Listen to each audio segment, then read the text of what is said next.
Alto Subarco. Alto Subarco, itigil mo ang iyong bangka. May bantay dagat ng Estados Unidos na gumagawa ng bagay na salungat sa lahat ng luhika sa dagat. Tumatalon siya mula sa isang mabilis na bangkang panghabol. Tumatawid sa bukas na tubig upang direktang lumapag sa madulas na katawan ng isang gumagalaw na submarino. May 60 segundo lang siya para buksan ang takip bago hilahin ng mga lalaki ang mga balbula sa loob, na sadyang magpapalubog sa multimilyong dolyar na kargamento hanggang sa ilalim ng karagatan. Pero ang stunt na ito sa action movie ay hindi pa nga ang pinakabaliw na bahagi ng buong operasyon. Ganito nakalusot ang magaspang. Submarinong ginawa ng kartel sa pinaka-advanced na sistema ng pagmamanman sa dagat sa mundo. Para nga mapunta ito rito, kung saan man sa silangang Pasipiko, daan-daang milya mula sa lupa, isang sasakyang dagat ang dumudulas sa mga alon ng dagat. Isa itong narco sub. Sa loob ng 40 paa o 12 metrong fiberglass na tubo ay nakalagay ang 7,000 libra, 7,000 at 700 kilo ng cocaine na nagkakahalaga ng halos isang kapat ng $1 billion. Mahirap matukoy ang mga mailap na sasakyang dagat na ginagamit ng mga kartel para maghatid ng ipinagbabawal na gamot sa malalayong distansya, at madalas ay hindi sila napapansin hanggang sa makarating sa destinasyon. Pero napunta ito sa maling bahagi ng dagat na binabantayan ng United States Coast Guard at ngayon ay minomonitor na. Ang paghuli sa submarino ay parang simpleng pagharang, pero ang paghahanap sa kanila ay isang matematikal na bangungot. Ang militar ng Estados Unidos ay may natatanging tracking network gamit ang radar na dinisenyo para tumunto ng mga supersonic missile at mga satellite na nakakabasa ng plaka mula sa kalawakan. Pero isang sindikatong nagpupuslit mula sa gubat na gumagamit ng murang fiberglass at diesel engine ay tuluyang nakalampas dito. Mahirap mahuli ang mga sasakyan ito, kaya binibigyan sila ng mga tauhan ng Coast Guard na mga palayaw tulad ng Bigfoot o White Whale, dahil sa sobrang bihira na makakita talaga ng isa sa bukas na dagat. Kahit may advanced radar at surveillance ang Coast Guard, mahirap pa ring mahuli ang mga stealth submarino na ito. Ang silangang karagatang Pasipiko ay umaabot sa milyon-milyong milyang kwadrado, halos kasinlaki ng buong kontinental na Estados Unidos. Ang pagsiguro sa ganon kalawak na lugar ay parang 2 sasakyan lang ng pulis ang nagroronda sa buong bansa. Dahil sa sobrang lawak ng tubig na kailangang bantayan, madali para sa mga smuggler na makalusot ng hindi napapansin. Nandiyan pa rin ang mga submarino, obra ng henyo sa engineering. Kahit may sub sa pangalan nila. Technical na tinatawag na semi-submersibles ang mga sasakyang ito, dinisenyo ng mga inhinyero para 70% ng kanilang bigat ay nasa ilalim ng tubig. Nakatago sa ilalim ng mga alon, at ang tanging nakalitaw sa ibabaw ng tubig ay isang maliit at matibay na protektadong cockpit at isang tubo para sa hangin. Madalas pinturahan ng asul o abo ang submarino para maitago sa kulay ng dagat. Ang paghahanap ng isa ay parang paghahanap ng karayom sa gitna ng dayami. Dahil sa mababang disenyo at fiberglass na gawa, halos hindi sila makita sa radar at kadalasang napagkakamalang mga rogue wave ng mga military computer. Bukod pa rito, mabagal gumalaw ang mga narco sub sa tubig at karamihan sa kanila ay halos hindi umaabot sa pinakamabilis na 10 knots o 11.5 milya bawat oras o 18.5 kilometro bawat oras. Bagamat nangangahulugan ito na abutin sila ng ilang araw bago makarating sa kanilang destinasyon, ibig sabihin din ito ay tahimik silang gumagalaw. Maaring magpatrolya ka sa dagat buong karera mo nang hindi nakakakita ng isang aninong dumaraan sa tabi ng barko mo. Sa tala, 11% lang ng mga barko ang nahuhuli ng Coast Guard. Sa operasyong ito noong Hunyo 2011, sinuwerte ang militar. Ang mga tripulante, siksikan sa masisikip na espasyo ng partikular na narco sub na ito, inakala nilang isa na namang walang kaganapang biyahe ito sa karagatan. Umasa silang makararating sa pupuntahan nang hindi napapansin at walang aberya. Hindi nila alam, may eroplanong pangmatyag sa mataas na himpapawid na nakakita ng saglit na bakas na iniwan nila sa tubig. Hindi hinahanap ng militar ang hugis ng bangka. Sensitibong infrared camera ang gamit nila para subaybayan ang halos di mapansing init ng diesel exhaust ng submarine na humahalo sa nagyayelong dagat. Pagkakita ng eroplano sa thermal anomaly, agad nitong ipinasa ang impormasyon sa mga tauhan na sakay ng barko ng US Coast Guard. Nanatili ang Monroe ilang milya ang layo sa kabila ng abot tanaw para hindi marinig ang ingay ng makina. Nagpadala ng helicopter at 2 bangka para magbantay at habulin ng sasakyang dagat. Kaya kinailangang palihim na lapitan ng mga gwardiya ang submarine. At wala rin kahit isang minutong dapat sayangin dahil laban sila sa oras na mabilis na naubos. Ayon sa patakaran ng kartel, Kapag may paparating na bangkang militar, agad nilang binubuksan ang mga internal na balbulang pampalubog ng submarine. Dahil dito, mabilis na napupuno ng tubig ang submarino. Nilulubog ang kargamentong nagkakahalaga ng milyon-milyong dolyar, pati na rin ang mga ebidensya, diretso sa malalim at mapanganib na kailaliman ng dagat. Bukod pa sa panganib na palubugin nila ang sarili nilang submarino, madalas ding armado ang mga tauhan ng pagpupuslit na sakay nito. Delikado ang sitwasyon at ilang minuto na lang bago mahuli ng Coast Guard ang mga tauhan. Habang papalapit ang mga bangka sa submarino, sumigaw ang isang armadong opisyal ng Coast Guard sa Espanyol. Alto Subaco, itigil ang inyong bangka. Hindi ito tumigil. Kaya ngayon, wala nang ibang option ng Coast Guard kundi subukan ng isang mapanganib na pagsampa sa bangka. Armado ng mga baril at night vision goggles na alam nilang kakailanganin nila para makakita. Sa madilim na bahagi ng submarine, 3 Coast Guard ang dahan-dahang bumaba mula sa bangka at tumalon sa basang katawan ng umaandar na narco submarine. Isa sa mga sumampa ay nagmamadaling pumunta sa hatch. Kumakatok dito gamit ang kanyang kamao, inuutusan ng mga tripulante sa loob na lumabas. Dahil sa matinding gulat ng tactical na ambush, napatigil at natulala ang mga tripulante. Dahil wala nang pagpipilian, binuksan ng mga tripulante ang hatch at tinaas ang kamay.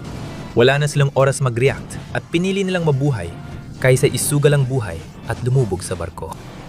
Ang operasyon ay naging textbook na tagumpay. Nasamsam ang 17,000 libra, 7,700 kilo ng ipinagbabawal na gamot. Ang 5 miyembro ng tripulante ay inaresto at ang militar ay direktang nakakuha ng ₱1 bilyong mula mismo sa bulsa ng kartel. Inakala ng mga otoridad na tuluyan na nilang naputol ang mga linya ng supply mula sa Pasipiko. Naniniwala silang nagwagi sa araw na iyon. Pero ang matinding tagumpay na ito ng militar ay hindi nagtapos sa labanan. Sa halip, naipit lang ang mga kartel sa isang sulok. Kaya napilitan silang tumingin sa mahigpit na binabantay ang karagatang Pasipiko at mag-imbento ng isang teknikal na paraan para makalusot. Di inasahan ng otoridad ang sobrang kabaliwan. Kung hindi kayang itulak ng mga kartel ang kanilang mga submarino, pahilaga sa mahigpit na binabantay ang grid ng hukbong dagat ng Amerika, kailangan nilang lumiko pa silangan. Kailangan nilang tawirin ang karagatang Atlantiko.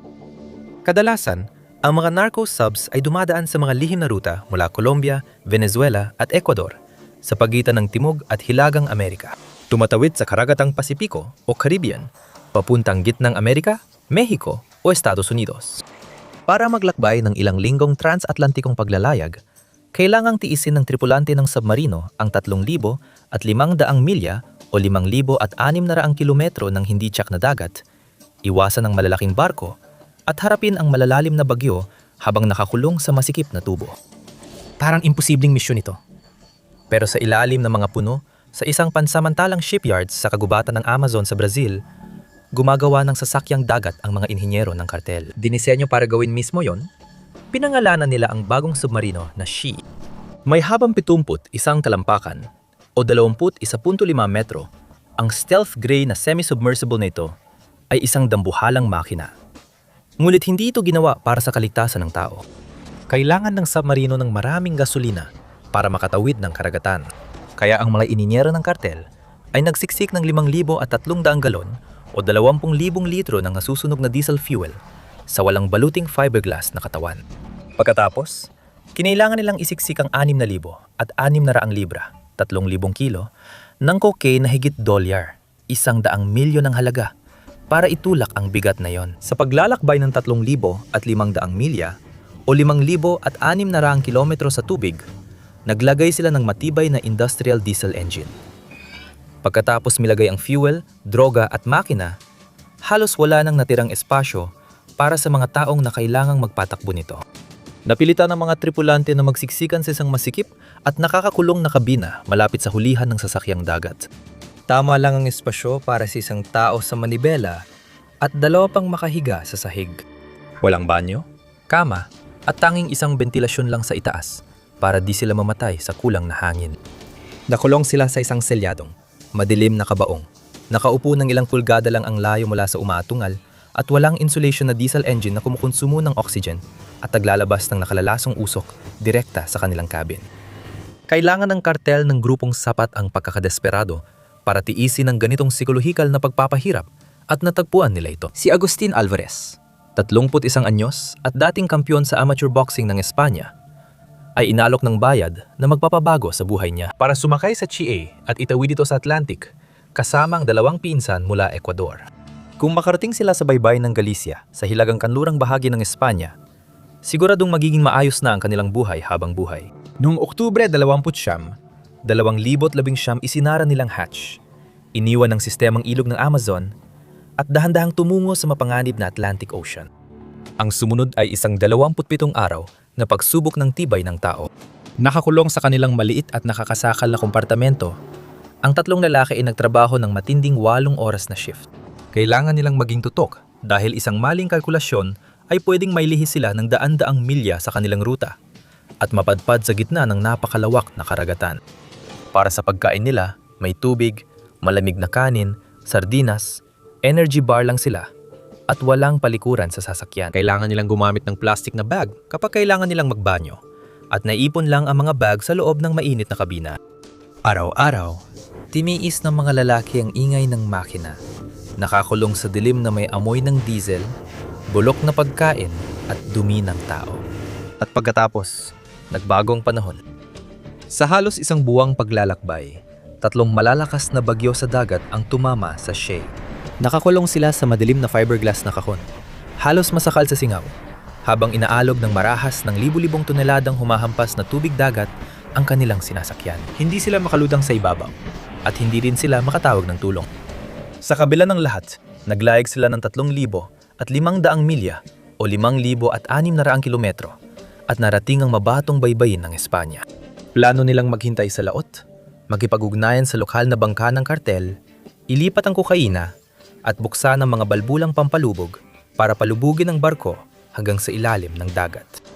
Ngunit, may isa pang patibong ang karagatang Atlantiko na nag-aabang sa kanila. Dahil magulong tubig sa baybay ng Espanya, hindi makalapit ng ligtas ang malilit na bangka sa submarino para ilipat ang droga. Paubos na ang gasolina nila kaya desperado. Tumawag si Alvarez sa mga kaibigan niya sa mainland para humingi ng tulong dalhin ang kokaina sa Pampang. Nakamamatay ang pagkakamaling ito. Habang nagdurusa sina Alvarez at tauhan, may multinasyonal na intelligence network na sumusubaybay sa mga kahina-hinalang galaw sa reyon. Matagal na nagbabantay ang mga ahensya ng pagpapatupad ng batas mula Estados Unidos, Reino Unido, Espanya at Portugal sa anumang kilos nila. Nang mapansin nilang papalupit ng pulis, binuksan ng mga tauhan ang mga balbulang pampalubog para palubugin ang barko at tumalon sila sa nagyayalong tubig papunta sa mabatong dalampasigan. Agad na aresto ang 2 taga-Ecuador. Pagod sa biyahe, nakarating si Alvarez sa lupa at nagtago sa abandonadong bahay ng 5 araw bago siya nakita ng awtoridad.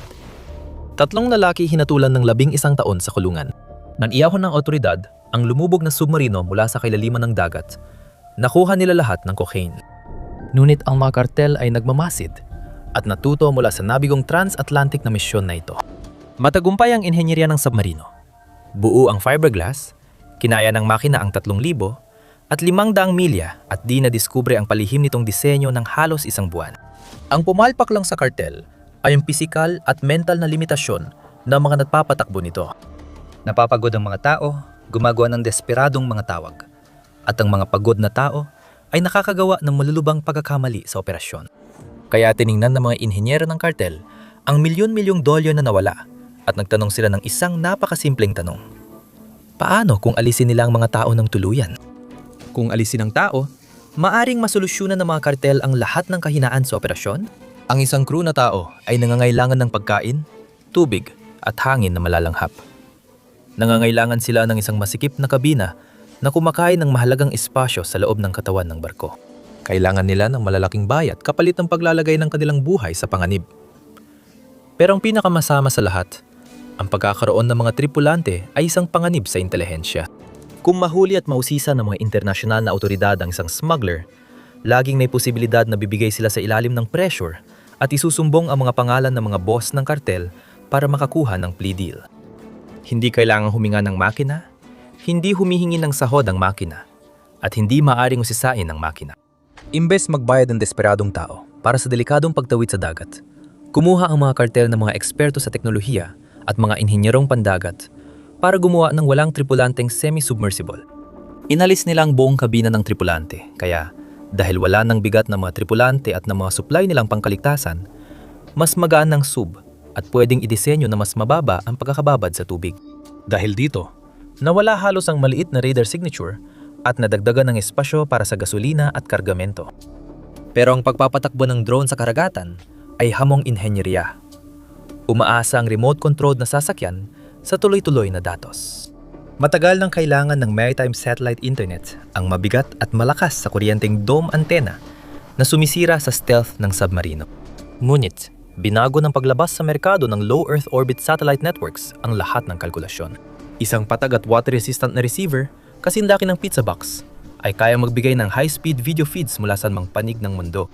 Ikinabit nila ang Starlink satellite antenna sa harap ng fiberglass na katawan ng bangka bilang pamalit sa taong piloto. Ikinabit nila ang dalawang surveillance camera sa sub. Isa ay nakaharap sa tubig para masubaybayan ang tinatahak na direksyon at isa sa loob ng engine bay para mabantayan ang mga mechanical gauge. Ibig sabihin, pwedeng ligtas na mag-operate ang cartel mula South America gamit ang computer at kontrolin remotely ang libu-libong libra ng ilegal na kargamento sa internasyonal na karagatan. Pero kulang ang live video feed. Kapag tinamaan ng malakas na alon ang unahan ng bangka at lumubog ang antena, nawawala ang koneksyon ng operator ng kartel. Kaya naglagay ang mga ininyero ng autonomous navigation software. Kapag nawala ang Starlink signal, onboard computer ang sasalo. Ginagamit ang pre-programmed GPS waypoints para panatilihin ang bangka sa tamang direksyon hanggang makatawid sa susunod na alon at maibalik ang uplink. Ang pagsampa sa barkong walang tripulante ay nadudulot ng bagong taktikal na problema sa mga militar na humahabol. Kung may operator ng kartel sa gubat na makakita ng patrol boat ng militar sa live camera, hindi na sila kailangang magpanik. Madali nilang pindutin ang key para i-activate ang Digital Scuttling Protocol at bahay ng katawan ng bangka bago makuha ng Navy. Malaking teknolojikal na pag-unlad ito para sa mga kartel. At noong Hulyo 2025, nakita ng militar ang bagong realidad na ito. Habang sinusuri ang mga tubig ng Dagat Caribbean, napansin ng hukbong dagat ng Colombia ang isang mababang kulay-abong sasakyang pandagat na humihiwa sa karagatan. Akala nila karaniwang narkosub ito, kaya agad tinutukan ng patrol boat at eroplano ang mga koordinada. Lumapit ang mga boarding crew gamit ang malilit na bangka, inilabas ang kanilang mga armas, at isinagawa ang parehong taktikal na galaw na ginamit ng US Coast Guard ilang taon nang nakalipas.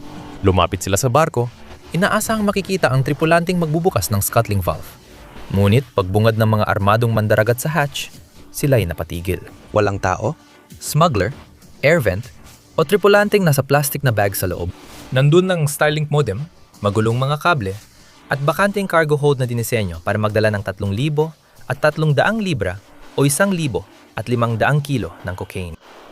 Napagtanto ng military intelligence sa investigasyon na hindi ito pumalyang drug run, kundi beta test ng bagong estratehiyang pagpupuslit. Ang Gulf Clan, pinakamalaking drug trafficking group sa Colombia, ay nag-dry run gamit ang autonomous drone. Sinusubukan ng mga smuggler ang kakayahan ng drone na umiwas sa open water bago nila ipagsapalaran ang isang aktwal na kargamento.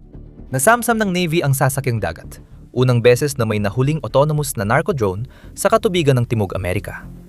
Pero malamang hindi ito ang huli. Ang unang Coast Guard attack noong 2011 ay hindi nagtapos sa tunggalian. Nagbago lang ang smuggling operations at ginawang plota ng mga sasakyang dagat na kontrolado mula sa malayo. Hindi na smuggler sa fiberglass tubo ang target ng international otoridad. Ngayon ay nakikipaglaban na sila sa hindi pantay na digmaang pandagat gamit ang mga drone laban sa mayamang sindikato. Tinanggal ng mga kartel ang human element, kaya nabago nila ang ekonomiya ng smuggling. Kung mag-mass produce sila ng murang, walang tao na sasakyan dagat, pwedeng malunod sa dami ang mga otoridad gamit ang taktikang kuyog. Pwede nilang ilunsad ang 10 autonomous na submarino ng sabay. Kahit mahuli ang 3 ng militar, makakadaan pa rin ang 7 sa depensa. Isa itong technological na paliksa ng armas na nagpapakita ng modernong labanan ng militar. Kung kayang iprogram ng isang kartel ang isang walang tawong sasakyan para maghatid ng ipinagbabawal na gamot, kayang iprogram ng militar ng isang bansa ang parehong sasakyan para maghatid ng malalakas na pampasabog. Nakapagtipon ng Ukraine ng isang nangungunang hukbo ng mga drone sa buong mundo, nagpapadala ng mga walang tauhang kamikaze na pandagat na drone para pasabugin ang mga asset ng Russia, kabilang ang mga barkong pandigma at mga oil rig. Mapapanood ninyo ang aksyon sa susunod na video. Salamat sa panonood. Makita tayo sa susunod na larangan ng labanan.